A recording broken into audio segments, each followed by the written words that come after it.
Hello, नमस्ते, राधे राधे। मैं आज आप लोगों से फिर से जुड़ने जा रही हूँ। और जैसे कि आप लोग जानते हैं आज एकादशी है, तो मैं सफला एकादशी की कथा सुनाने जा रही हूँ। आशा करती हूँ आप लोग ध्यान से सुनेंगे और मुझे खूब सारा प्यार प्यार प्रेम बरसाएंगे मुझ पर। राधे राधे। सफला एकादशी। श्री कृष्ण ने कहा, हे युधिष्ठिर, एकादशी व्रत से अधिक तो मैं बड़ी से बड़ी दक्षिणा देने वाले यज्ञों से ही प्रसन्न नहीं होता हूँ। अतः अब तुम इसके वृत्तांत के बारे में मुझसे सुनो। पौष मास के कृष्ण पक्ष में जो एकादशी होती है उसे सफला एकादशी कहते हैं। इस एकादशी के आराध्य देव श्री नारायण हैं। यह एकादशी कल्याण करने वाली है। जो व्यक्ति इस एकादशी का व्रत करते हैं विष्णु भगवान को परम प्रिय है। फलों के द्वारा श्री हरि का पूजन करें। नारियल के फल, सुपारी, बिजौरा, नींबू, जमीरा नींबू, अनार, केला, आंवला, लौंग, बेर तथा विशेषतः आम आदि फलों से देव देवेश्वर की श्री नारायण की पूजा करनी चाहिए। इसी प्रकार धूप दीप से भगवान की अर्चना करें। सफला एकादशी को विशेष रूप से दीप दान करने का विधान है। रात को कीर्तन शास्त्र पाठ करते हुए जागरण करना चाहिए। भगवान श्री कृष्ण ने कहा, हे युधिष्ठिर, मैं तुम्हें एक पौराणिक कथा सुनाता हूँ। प्राचीन समय की बात है। चंपावती नगरी में महिष्मान नाम का राजा था।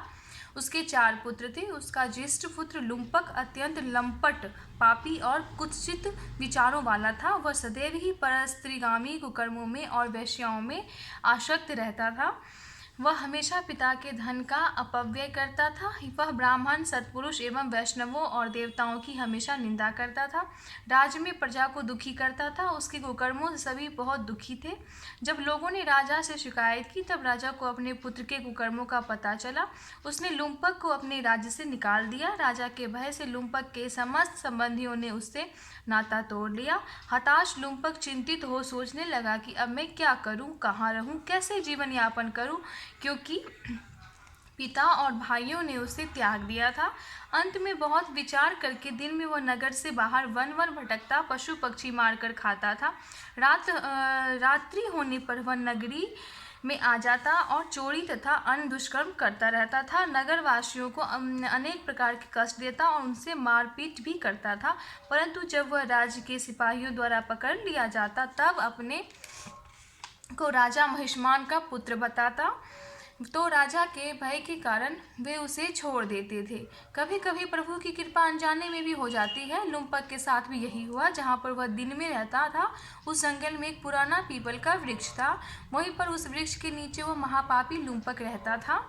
वह वृक्ष देवताओं के समान पूजा जाता था। बहुत दिनों के पश्चात एक दिन किसी संचित पुण्य के प्रभाव से उसने द्वारा एकादशी के व्रत का पालन हो गया। पौष मास में कृष्ण पक्ष के दशमी के दिन पापी लुम्पक ने वृक्षों के फल खाए और वस्त्रहीन होने के कारण रात भर जाड़े का कष्ट होगा। उस समय ना तो उसे नींद आई और ना आराम ही मिला। वह निष्प्राण सा हो रहा था।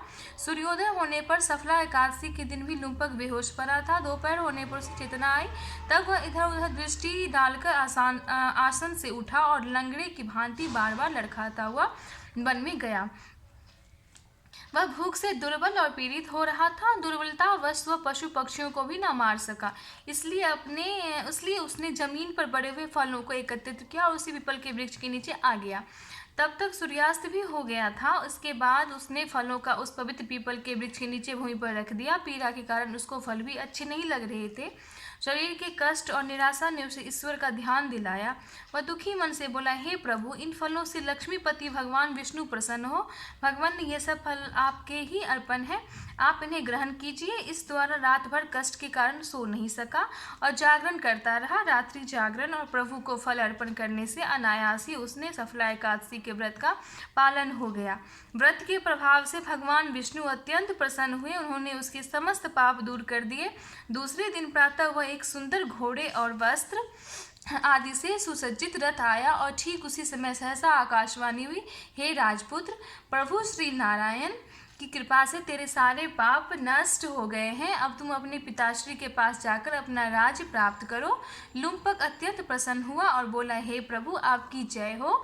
यह कहकर उसने प्रभु को बारंबार प्रणाम किया और वरदान स्वीकार किया। धीरे धीरे उसका स्वतः ही दिव्य रूप हो गया। अच्छे अच्छे वस्त्र धारण करने के बाद वह अपने पिता के साथ गया। सारा वृत्तांत उन्हें बतलाया। तब चंपावती नरेश राजा महिषमान ने अपने पुत्र को बड़ी प्रसन्नता से गले लगा लिया। कालांतर में लुम्पक को अपना राज्यभार सौंपकर राजा तप के लिए वन को प्रस्थान कर गया। अब राजा लुम्पक चंपावती नगरी का राज्य पाकर अति प्रसन्न हो धर्मानुसार 15 वर्षों तक राजकाज का संचालन करता रहा। भगवान विष्णु की कृपा से उसके मनोगी नामक पुत्र उत्पन्न हुआ। उसकी पत्नी और पुत्र भी भगवान नारायण की भक्ति करने लगे। वृद्धावस्था आने पर नरेश लुम्पक ने भी अपने पुत्र मनोज्ञ के बड़े होने पर राज्य का मोह त्याग कर उसे पुत्र को सौंप दिया और पत्नी सहित तपस्या के लिए वन में चला गया। अंत